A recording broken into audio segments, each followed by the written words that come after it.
Hey, Explicitly Pro-Life listeners, this is Students for Life's spokesperson, HIGASHI, jumping on to let you know about a new special series called Let's Talk About Abortion that will be airing here on Explicitly Pro-Life podcast for the next 3 weeks.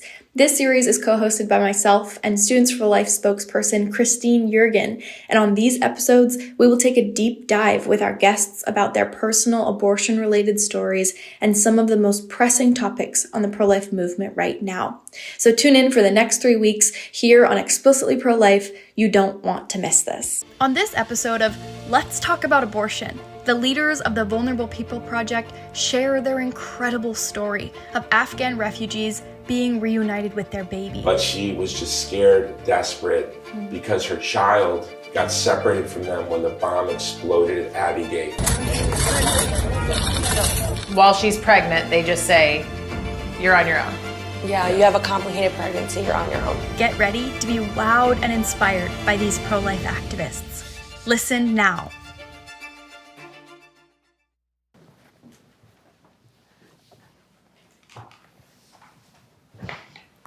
I'm Kristan YEARGIN, and this is HIGASHI. And today we want to talk about something that's a little bit broader than just the discussion of abortion. Because as we know, it relates to so many other things. And what comes with the pro-life movement is the activists. And it's not just those fighting against abortion, it's those who are actively working to connect women with resources, to support them in their most vulnerable position. So today we're excited to bring on a few guests who are here to share kind of the power of people who just decide to step up and care. And to be the voice for women who are facing those vulnerable situations. Exactly. It's about the mothers and their babies and their families. Yeah. It doesn't stop when the baby is born. Yeah. Why don't you guys go ahead and come on in here and introduce yourselves? So if you guys could just introduce yourselves, who you are and kind of what you do. So I'm Marilis Pinheiro. I'm originally from New York City. I am the legislative and diplomatic liaison with the Vulnerable People Project. I work with Jason.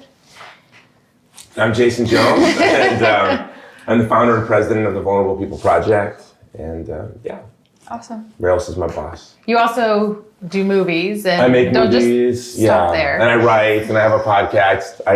I do a lot. It looks like I do a lot, but I say I do one thing 2 ways. My mission is to defend the vulnerable from violence, and we do that by promoting the incomparable dignity and beauty of the human person, and by inspiring solidarity.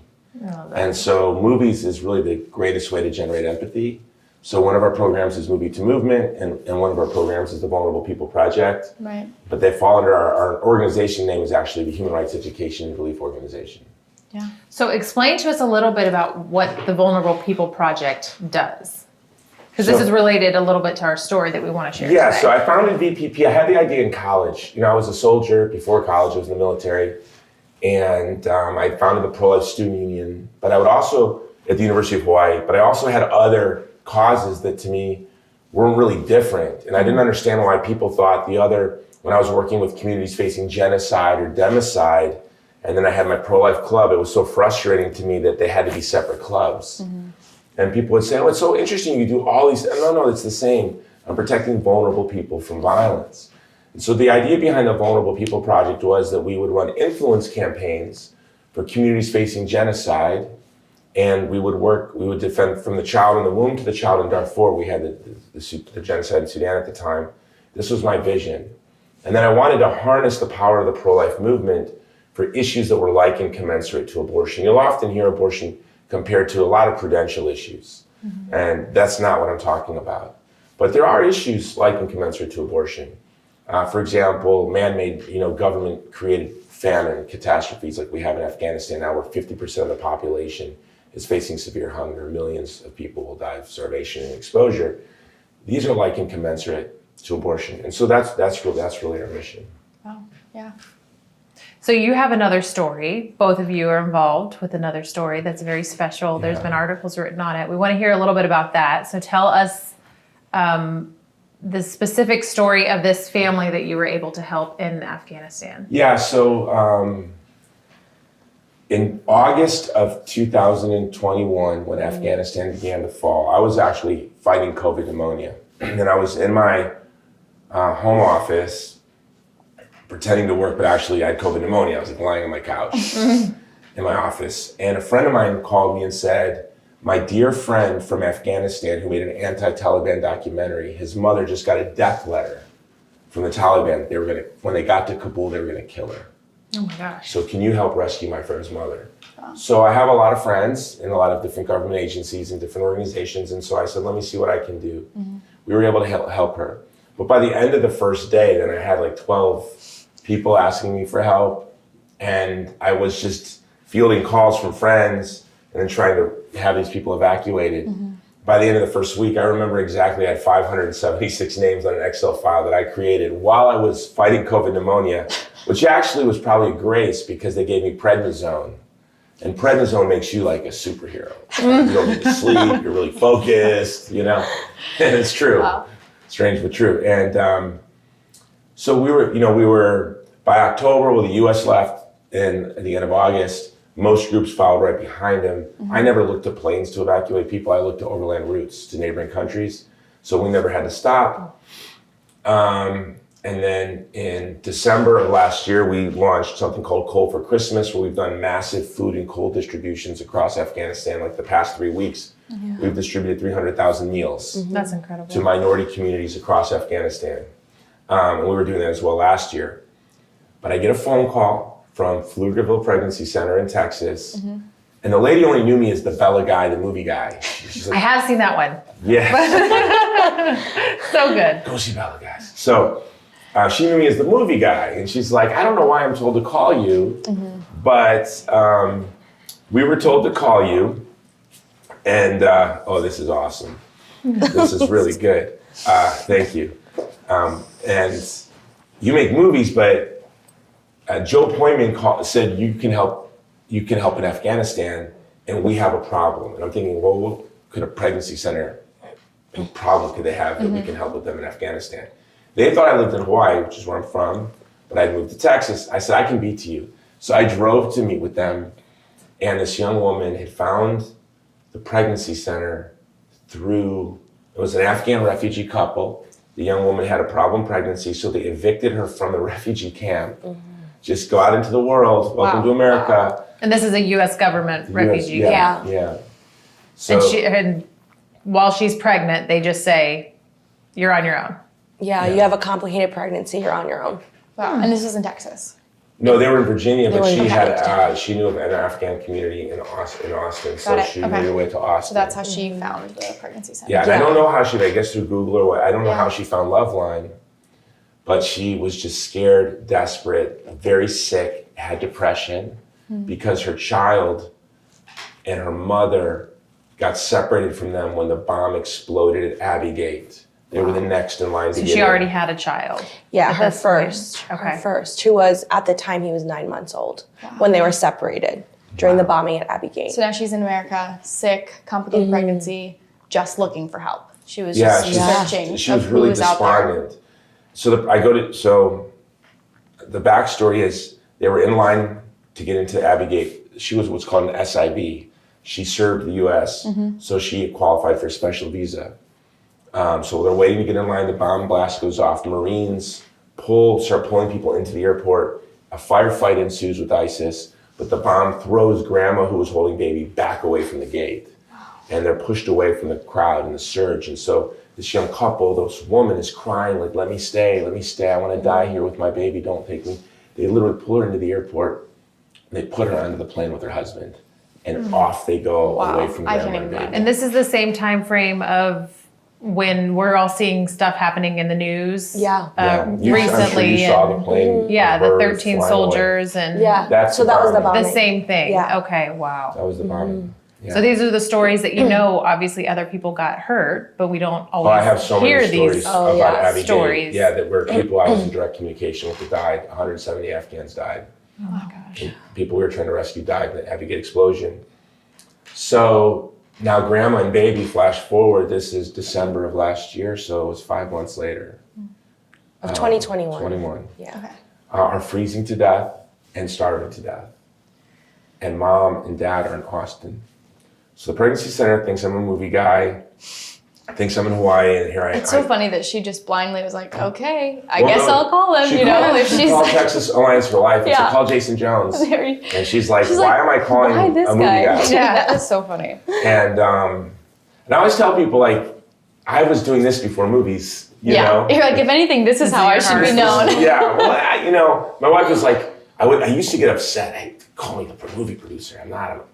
And she says, well, but they only want to talk to you because you're a movie producer. And you are a movie producer, so just let them think you're a movie producer. Yeah. We were in Ukraine during the invasion. Just take the opportunities. We're driving into the border, and You they're guys are where it's always chaotic. and they're pitching We him. go to the most beautiful places in the world. At the worst During the possible craziest time. times. Yeah. Yeah. But we're driving into Ukraine, and they're pitching him a movie idea of theirs. Yeah, I was in Iraq, and heads of major government officials So- wanted to meet with me. They're like, so why about do we have you movies. here? Yes. It's No, it exactly happens what every time. happens. Is so I It heard you're a happens every movie time. producer. No, and that's why, like, this year we have some very big Hollywood movies I'm partnering Yeah. on, and I see these as keys. I'm like, ooh, this one could win an Oscar. If this one wins an Oscar, this is going to open up a lot of doors for my new Vulnerable platform. People Project. Exactly. Award, It's all because people are going to want to meet with me. Yeah. And if it's the I same ever win an organization. Oscar, Yeah. I'll never wear shoes again in public. No, I hate shoes. And if I win an Oscar, I'll be able to get away with it. Yeah. Oh, he's a genius. He's eccentric. Yeah, That's he's one hilarious. awesome. I thought Crescendo was going to win an Oscar. I was almost so sure my film Crescendo was going to win an Oscar. And I was like, oh, I'm this close So to never close to having to not wear wearing shoes in shoes. public again. Yeah. I was just walking on airplanes barefoot. So, you know, I went to meet with the couple and I met them with the pregnancy center. So they call Loveline. Loveline refers them to a pregnancy center. The pregnancy center staff calls Texas Alliance for Life. Texas Alliance for Life tells them to call me. They call me. And now, an hour later, I'm with them. Wow. And to me, this is our movement. Yeah. The world does not know the truth about the pro-life movement. When they you know, the pregnancy center networks, the pro-life campus clubs, all the work that millions of people have done for over 40 years to serve vulnerable women, to solve all of their problems that they present, they don't know. And so to me, this little story is like, it encapsulates what is so beautiful about this movement that we have the privilege of being a part of. So we're there, and I just said to the mom, you know, please put in my phone.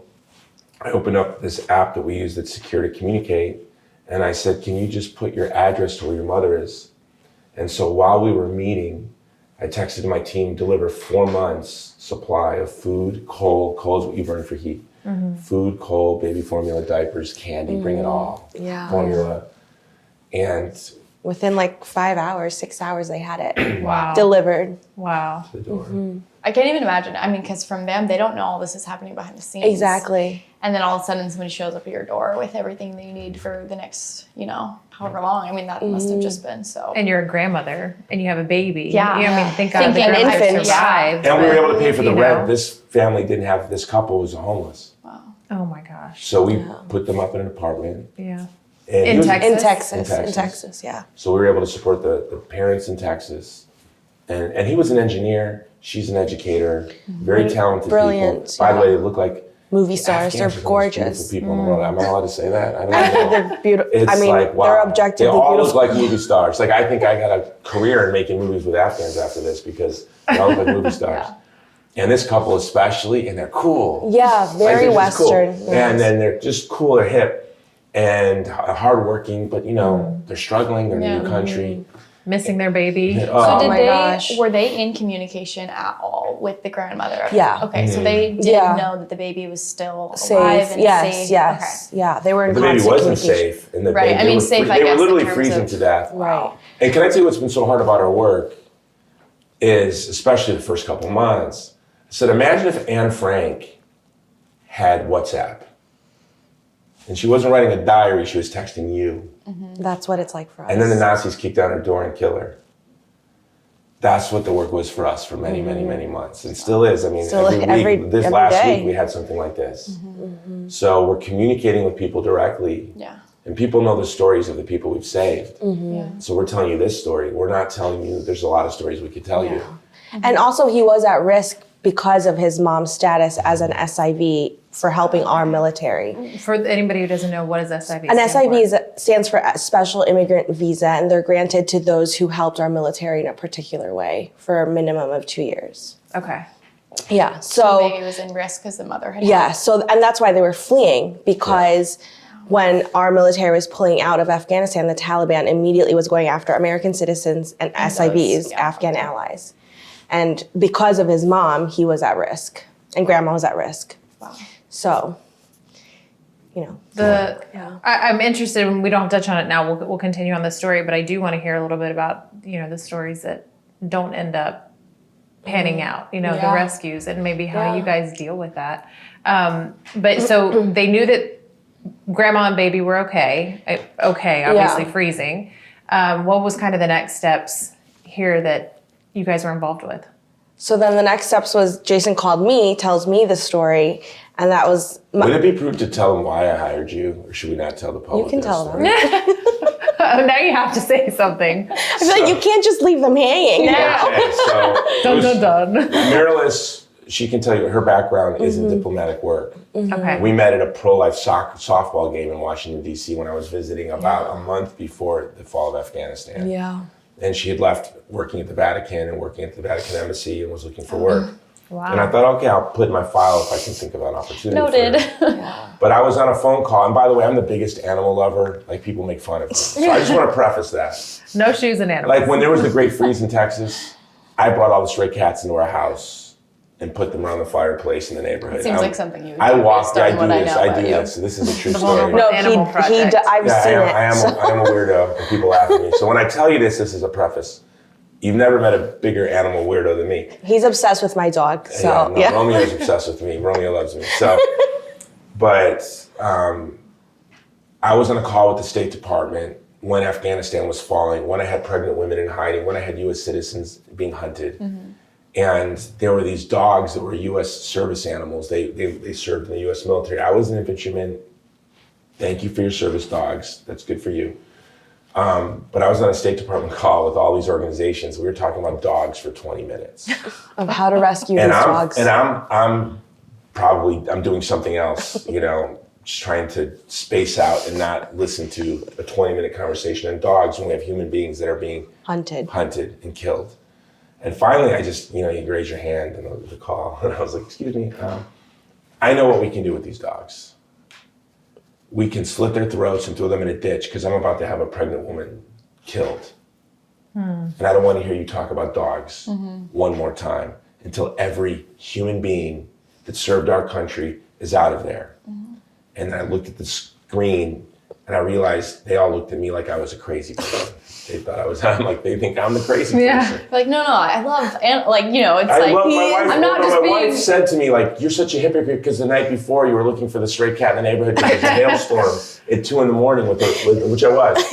And I said, yeah, but if there were babies hiding in the bushes, I would have gotten them first. Yeah, put things in perspective. Yes, priorities. Yes. But then I remember thinking, I am not the right man for this job. I need somebody else to talk to diplomats. I need somebody else to look at the I can't do this. No, it's not for me. I fired myself. You are fired. No severance. Yeah, get out. Get out of my office now, you maniac.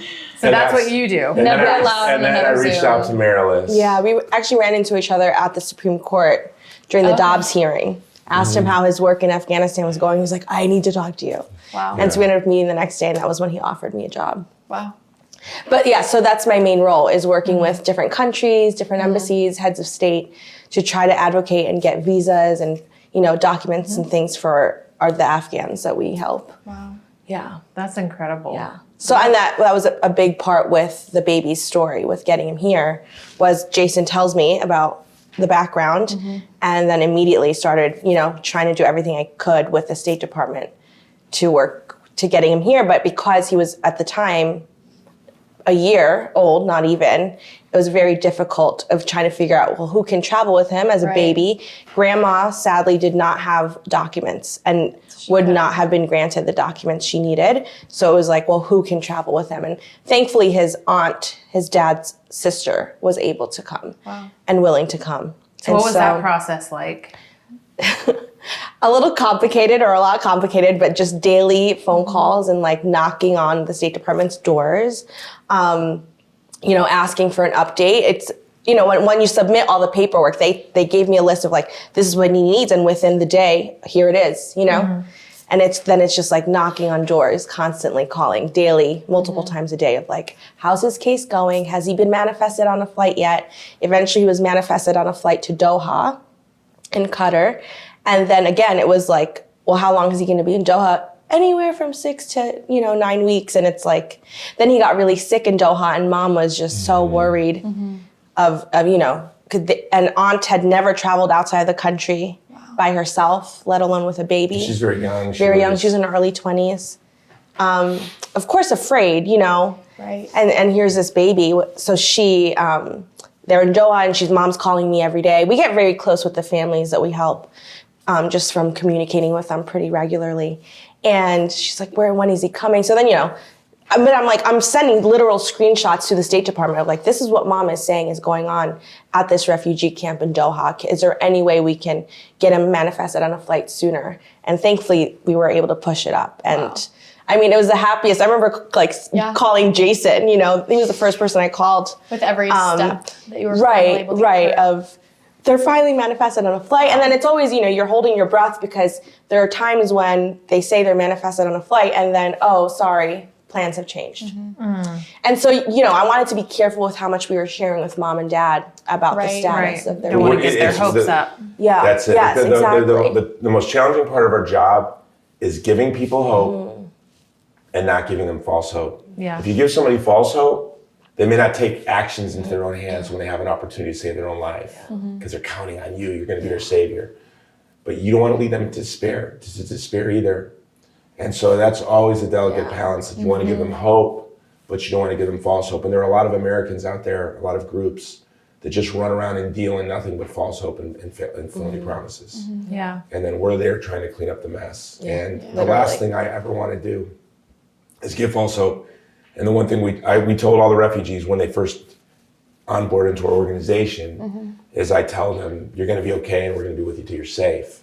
And we don't quit, we don't leave, and we're going to be with them till they're safe. Right. So you want them to be cautiously optimistic. Absolutely. And it's a very long process. So if it could happen overnight, we would love for that to happen. But it's months and months, Or sometimes years of waiting and calling and I can advocating. imagine how long the process would be if you weren't so persistent. Yes. Calling and checking in and asking for a status. I mean, like, And it even could be asking drug like out for state legislators, just mentioning this story to them of like, is there any way you could make a call and put pressure on this issue? Yeah. So, So then they are in Doha. So they're in and Doha, sick, yes. And then what happens? And then they finally were manifested on a flight to Dulles Airport. And that was just the happiest day. I called Jason right away. Like, we did it. And I was like, he's finally manifested. But you're still holding your breath. I mean, I You don't think believe it Until till him to be that baby. right. And then Yeah. we finally were Yeah. able to tell mom, and she asked if Jason and I could be there. And I remember we were like, that's a very personal moment, cry. and I don't want to like impede on that at all. And I hadn't met them in person yet. Jason had met them in person already. Yeah. But to me, they're like family at this point. Right. Yeah. And so I came down to DC, and Jason flew from Texas, and I mean, just the moment when I did not believe he was here until I saw him walk through those doors. Yeah. And mom and dad ran to him, and mom, I want to cry too, but like when mom starts kissing his feet, And I think I sent you all a video. Remember what Dad said? Yeah, this is the happiest day of my life.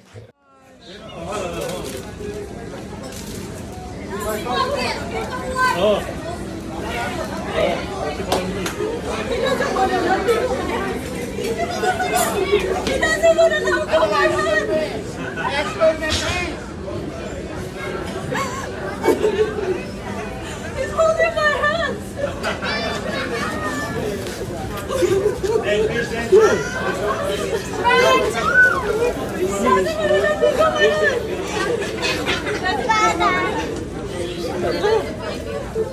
The brother's here.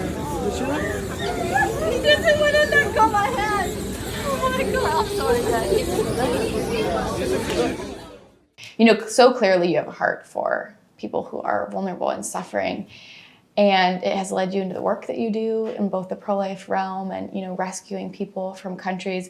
Where do you think that started in you? Like, was there a time in your life where you kind of were aware of the brokenness and the suffering of people? And where did your heart to speak up for them and protect them? You know, kind of like, was there a time in your life that kind of led you in to have such a heart for people who are suffering? Yeah, I think all of us in any movement, by the way, even people who we that are on the other side, you know, pro-choice activists, I look at them and think I have more in common with you than most Americans because we probably had very similar, as a filmmaker, I'll use a filmmaking term, an inciting incident, or Joseph Campbell would have called it the call to adventure. We probably had very similar experiences that led us maybe in different directions. So I know where my position began, but even before then, you know, my mother had me at 16. My father joined the Army shortly after I was born, and I didn't really get to know him until I was 6. My mother was remarried and divorced several times. So my childhood was pretty chaotic. And so I would always daydream that I was gonna be the strong man, this protector. My daydream is like a 4-year-old. I would lie in my bed and I would think about the home I was gonna have. I was a weird kid. And I would think about, I'm gonna take my wife to Paris. I'm like 6. And she's gonna be so happy. And we're gonna have a refrigerator Just filled the with epitome of ice cream happiness. sandwiches. You know, I think I saw a cartoon with Pepe Le Pew and he could He's like, that's romance. I'm gonna be like, yeah, exactly. Yeah, I'm gonna be like, I don't know where I got this idea. Like, I can remember this, and I'm gonna have ice cream bars, like ice cream sandwiches in the refrigerator every day, and a pull-up bar and a punching bag in the garage, and board games and a coffee table with picture books. Like, this is my vision I had. Yeah. That's funny. And a few days before my 17th birthday, my high school girlfriend rode her bicycle to my house and woke me up with the words, she came up into my room and woke me up with the words, I'm pregnant. And so we spent that morning figuring out what we were gonna do. And I had a buddy who had just joined the Army, dropped out of high school and joined the Army. And I said, why would you do that? Are you crazy? Because I was preparing to go play football in college. And I said, why would you do that? Are you nuts? And he said, oh, yeah, no, I did it. So I'm like, I can join the Army on my birthday, which was just like 2 days away. So I went down to the recruiter's office on my birthday. And by the way, she came from an affluent family, but she was abused. And a lot, you know, all the ways a young woman can be abused. So she had a very hard life. For me, I was like, wow, I'm so lucky. I'm already getting off on my adventure to have a coffee table with board games on it and a fridge full of ice cream sandwiches. Yeah. And so I went down to the recruiter's office and I was in my Letterman jacket, clean cut. And he looked at me and goes, you don't qualify for this program. It's for delinquents. Well, I was last in my class of 565 kids. I had 80 hours of detention the previous year. And I started listing all of these things. And he's like, wow, you qualify. And, Like, let me tell you how You're delinquent. let me tell you, I've got qualifications.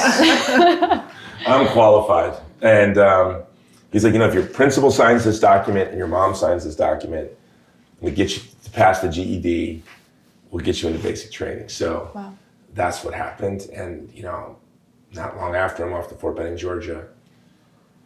And I would lie in my bunk just like thinking I'm so lucky. Like, wow, I'm 17 and I'm a man and I'm in the Army, I'm an infantryman, I'm a dad.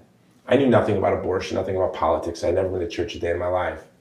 But 2 weeks before I'm to graduate from basic training and come home on a Sunday morning, I get a phone call. I'm not supposed to get phones, I'm actually in detail.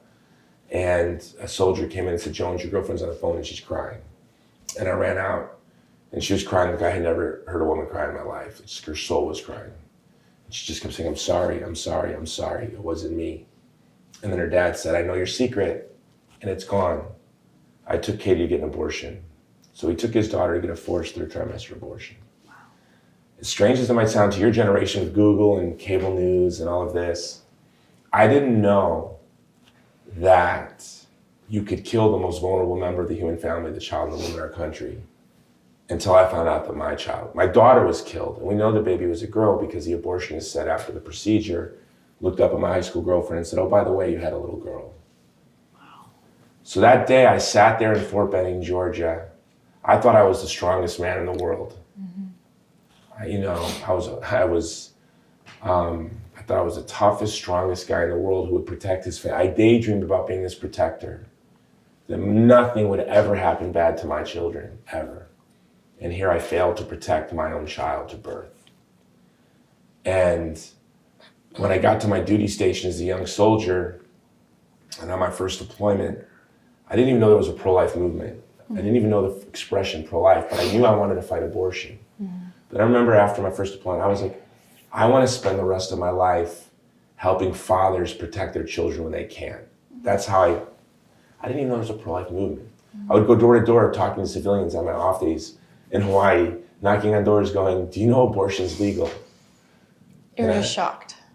I was shocked. I didn't think anyone knew. Yeah. I didn't think it happened a lot. Yeah. There was one book called Roe v. Wade in Focus in our base library that was by Ellen Guttmacher Institute. And I didn't know it was a research on Planned Parenthood, but it was all I had to go by.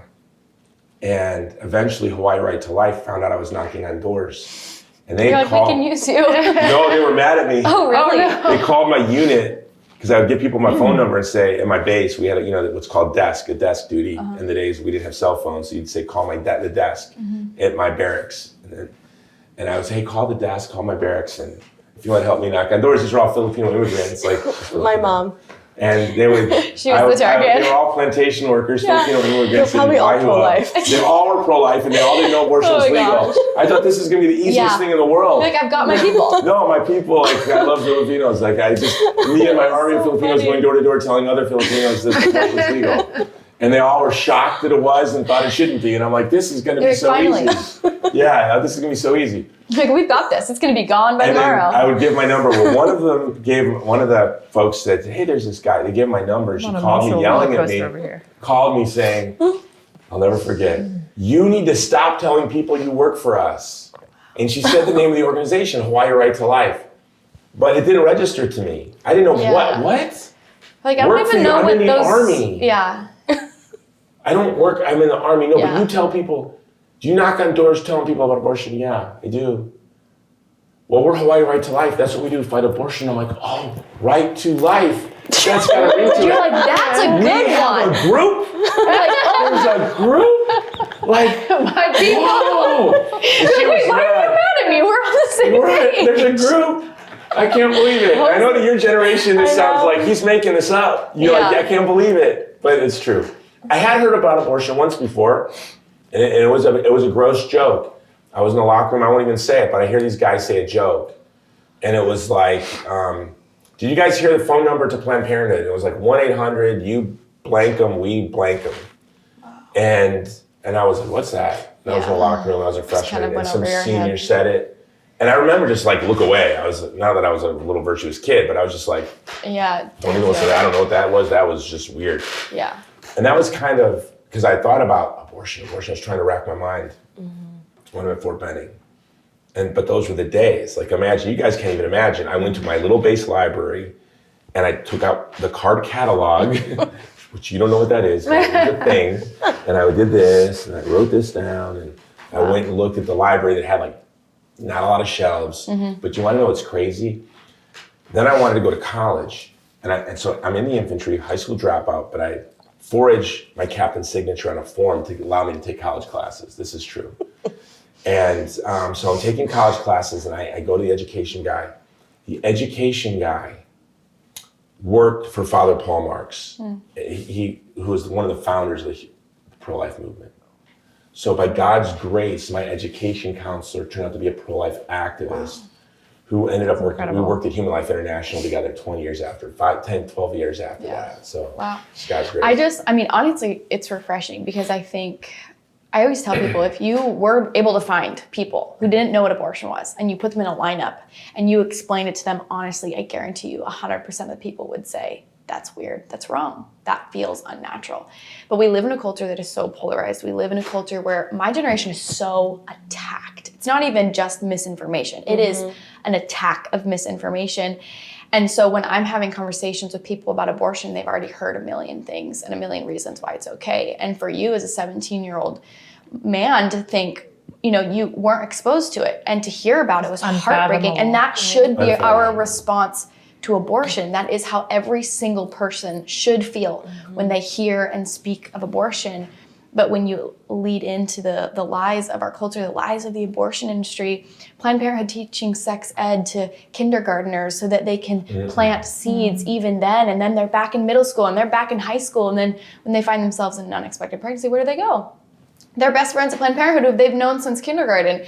And it's just honestly refreshing to hear a story of somebody who was faced with the reality of abortion the first time that they heard it, and their response was heartbreak, because that's what it should be. And I think it's proof that abortion is unnatural, and it's confusing and it's heartbreaking until you reframe it a million times towards something that it's not.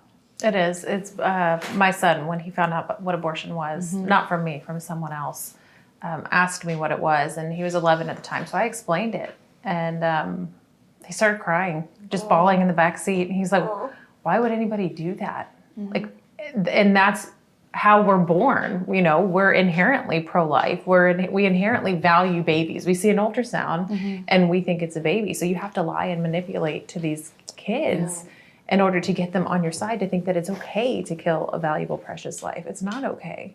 But your story is incredible, and I'm so sorry for what happened to you, but I'm also so grateful that you took that and you were able to manifest it in ways that has saved so many other people. And that's what you do. And you too. I mean, well, Marilyn is a sidewalk counselor. And she's been doing it since she was 7. Wow. And so she's so courageous. And I always say what makes us different is that we are a pro-life organization. We don't flinch. Yeah. We can walk in the dark towards an objective for months or years with no visible signs of hope, but know we're going to win. Yeah. And we learned that in the pro-life movement. Yeah. Well, thank you both so much for sharing your stories and visiting with us. It's been an absolute Well, you know, I'm big pleasure. fans of you guys. You know that, right? No, I remember I saw one of your videos. This is true. And I called Marilyn. I said, I'm done. Like, there's nothing I can do. He sent me one of your reels or something. Yeah, I'm like, we're done. Like, the new generation showed up. You know, I wrote an article where I talked about you. There's 4 generations of the pro-life movement. And the first generation were those folks that were around when Roe v. Wade happened. They were police officers, housewives of firefighters. They were parish priests. They see a crime happen at the corner of Roe and Wade, and they see a person get brutalized, and they jump to their knees. They try to keep the victim alive. My generation was sort of like the paramedics. When we showed up, I went to college. I studied frame theory, propaganda theory, political philosophy, all because I wanted to order my life to protect the child in the womb. We were like the guys in the ambulance. We had a little more skills. We had a little more tools. Yeah. And the first generation put the patient into our ambulance. Then we raced the patient to the hospital, and that's where the emergency room doctors were waiting. Kristan, Hawkins, Marilis, they were waiting, and then they were doing what they did. But your generation, you're the specialists that get flown in on a helicopter and are going to save the patient. And by the time you are done, we will see full legal protection for the child in the womb from biological beginning from Maui to Maine. I'm 100% confident. Well, I mean, I can say the only reason I am even able to step into a movement at all is because of the people who have been fighting before me. I wasn't around when Roe v. Wade was, and put in place.